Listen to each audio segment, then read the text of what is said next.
¿Alguna vez te has preguntado cómo funcionan las encuestas? Hoy vengo a hablar de ellas y a contarte algunos de sus secretos.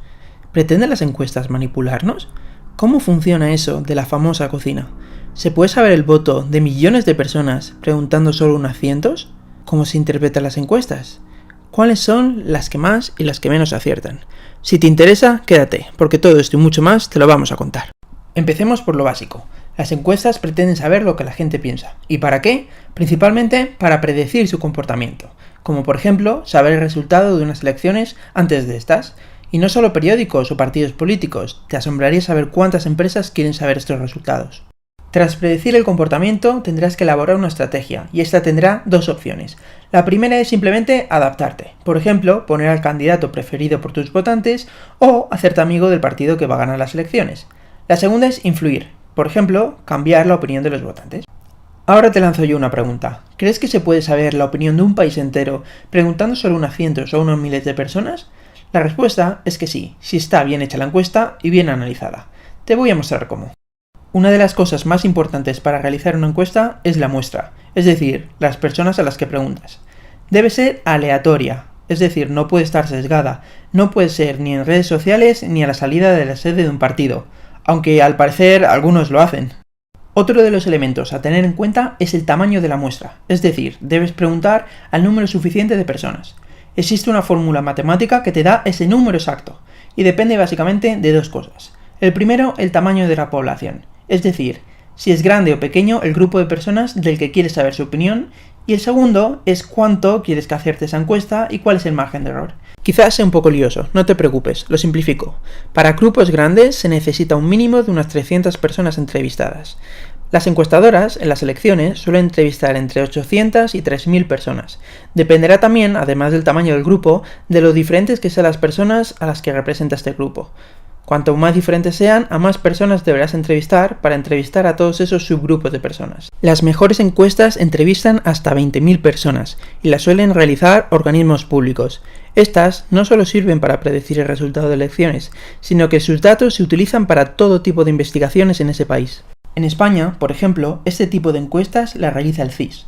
¿Te imaginas qué poder podría tener el gobierno si controlase a la persona que dirige esta institución? ¿Y cómo se realizan las entrevistas para las encuestas? Hay principalmente tres formas. La primera, y la más usada, no solo para encuestas políticas, es mediante internet y un formulario, que debes responder a una serie de preguntas acotadas. La segunda es mediante llamada telefónica. Una persona te hace una serie de preguntas y puedes responder. La tercera es presencial. Una persona acude a tu casa y te hace las preguntas, aunque esta cada vez están más en desuso. ¿Te has preguntado cuánto cuesta hacer una encuesta? A menudo tienes que pagar a las personas para que respondan a tus preguntas, especialmente cuando la encuesta es larga. También es habitual contratar a personas para que realicen las encuestas, y esto cuesta dinero. Y lo que también cuesta dinero es contratar analistas para que pasen todos los resultados de la encuesta a datos. Y es que hacer encuestas es muy caro. Por ello, quizá no te extrañe tanto el secreto que te voy a contar, y es que algunas encuestas que se publican jamás se han realizado. Algunas simplemente copian a otras que tienen buenos resultados, y otras simplemente se los inventan. Pero nos estamos desviando. Volvamos a la muestra, y es que además de ser lo suficientemente grande, debe ser representativa. Es decir, debe parecerse lo máximo posible a la población que estudiamos. Lo mostraremos con un ejemplo. Imaginemos un país donde hay un 52% de mujeres, hay un 11% de jóvenes y un 20% de inmigrantes. No debes entrevistar a todos ellos, pero los porcentajes sí deben corresponderse con los de tu encuesta. Imaginemos un ejemplo. Estás haciendo una encuesta y debes entrevistar a mujeres menores de 30 años. En el país que estás estudiando hay un 6% de mujeres menores de 30 años, pero tu muestra solo es un 4%. ¿Qué deberías hacer? Pues ponderarlo. Pero va a haber otros problemas haciendo encuestas. Hay mucha gente que no va a querer decir a quién vota, por diferentes razones. Otra, sin embargo, se lo va a inventar. Y habrá personas a las que no puedas acceder para hacer una encuesta. Te voy a poner un ejemplo. Imagina un país donde hay un 6% de personas que no tienen internet y tampoco tienen acceso al teléfono, y además no puedes ir a entrevistarles en persona. ¿Qué deberías hacer? Recuerda que la muestra debe ser lo más fiel posible a la realidad de la población. Es entonces cuando interviene la famosa cocina. Cuando oigas hablar de que las encuestas se cocinan, no debes pensar en algo malo, todo lo contrario. Una encuesta sin cocinar sería algo así como comer carne cruda, daría un poco asquito. Las mejores cocinas deben tener los mejores ingredientes, y cuando hablamos de encuestas, hablamos de conocer lo mejor posible a la población de un país. La cocina hace que los resultados representen la realidad. Por ejemplo, dice a quién van a votar las personas que no lo declaran. También cuántas personas finalmente van a ir a votar. Averigua el voto de las personas que dudan entre dos partidos y pondera la muestra, como hemos visto antes en el ejemplo de las mujeres jóvenes. De todo esto, lo más difícil es saber cuántas personas van a ir a votar, pues muchas lo deciden el mismo día, y este es el principal motivo por el que muchas veces las encuestas fallan. Recapitulemos. Hemos empezado realizando las encuestas, es decir, recogiendo todos los ingredientes que necesitamos. Posteriormente hemos analizado esas encuestas para ver qué resultados nos dan, es decir, hemos realizado la famosa cocina. Así ya tenemos la mejor receta. Sabemos cuánta gente va a ir a votar y qué van a votar. La próxima vez que oigas criticar eso de la cocina, recuerda que una encuesta sin cocinar sería como comerte la carne cruda.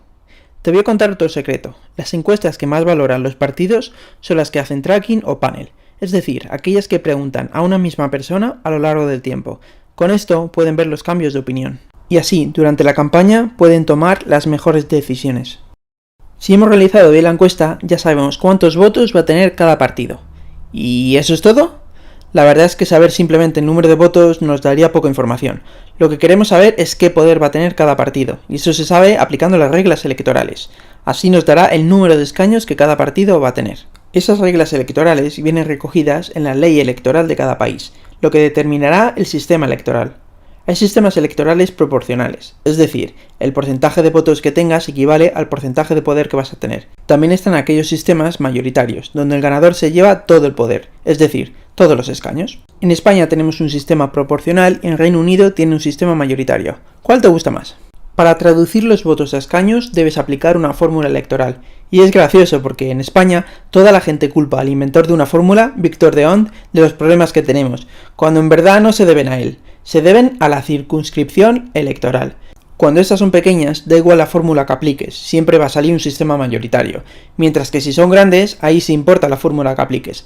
Si quieres saber más sobre esto, déjame en los comentarios y probablemente haré otro vídeo. Los votos de una circunscripción no valen para los de otra, es decir, se asignan unos escaños en una circunscripción. En un país como España, que tiene 52 circunscripciones, sería como realizar algo así como 52 elecciones diferentes, para lo cual necesitas 52 encuestas diferentes. Además, la población puede ser diferente en cada una de ellas. Pero no me olvido de la pregunta que hice al principio. ¿Podemos en verdad confiar en las encuestas? Cuidado, porque la respuesta es que a menudo sí, pero no siempre.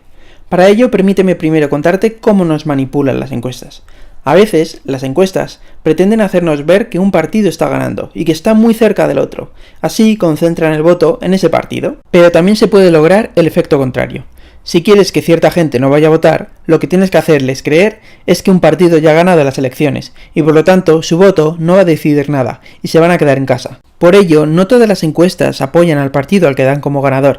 A veces es todo lo contrario. Quieren desmovilizar el voto de sus votantes. ¿Alguna vez habías pensado en esta estrategia? Pero si sabes leerlas, las encuestas te van a dar muy buena información.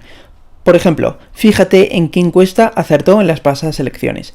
No tomes solo una, sino haz la media de muchas de ellas. Y no te fijes tanto en el resultado, sino en quién está ganando y perdiendo votos en ese momento. Ten en cuenta que las encuestas no predicen quién va a ganar finalmente las elecciones, sino qué votaría la gente ese día concreto. En este vídeo hemos hablado de las encuestas tradicionales. Sin embargo, con el Big Data hay formas de manipular un país entero con lo que deja a la gente en las redes sociales. Si te interesa más, lee sobre Cambridge Analytica.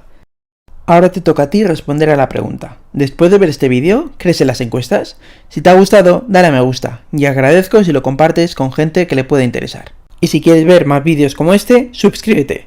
Muchas gracias por haber llegado hasta el final. Nos vemos en el próximo vídeo. ¡Hasta pronto!